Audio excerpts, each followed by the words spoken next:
আজকে শিখব ঈদ শব্দের সঠিক বানান কোনটি, দীর্ঘই দ ঈদ না রস্যই দ ঈদ।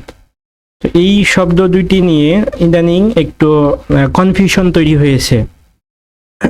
বিভিন্ন মহল বিভিন্ন যুক্তি দেখায়।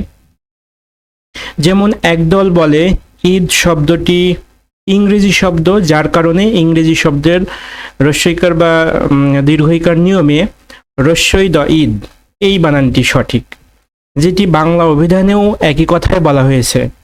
আবার আমরা বিভিন্নভাবে জানতে পারি যে যেমন চীন শব্দটিও ইংরেজি শব্দ, সেই ক্ষেত্রে কিন্তু আমরা চয় দীর্ঘী দন্তন্য চীন ব্যবহার করি।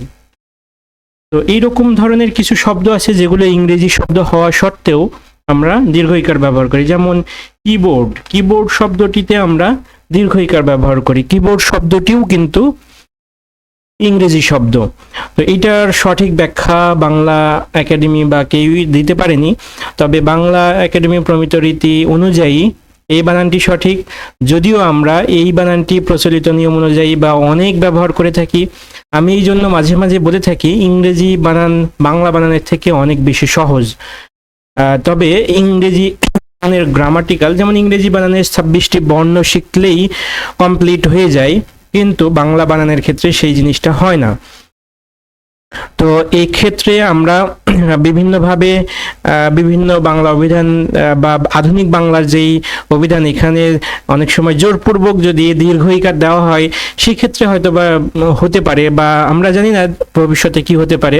তবে রস্যই দ ঈদ দীর্ঘই হবে না, এটাই হচ্ছে বর্তমানে প্রচলিত নিয়ম।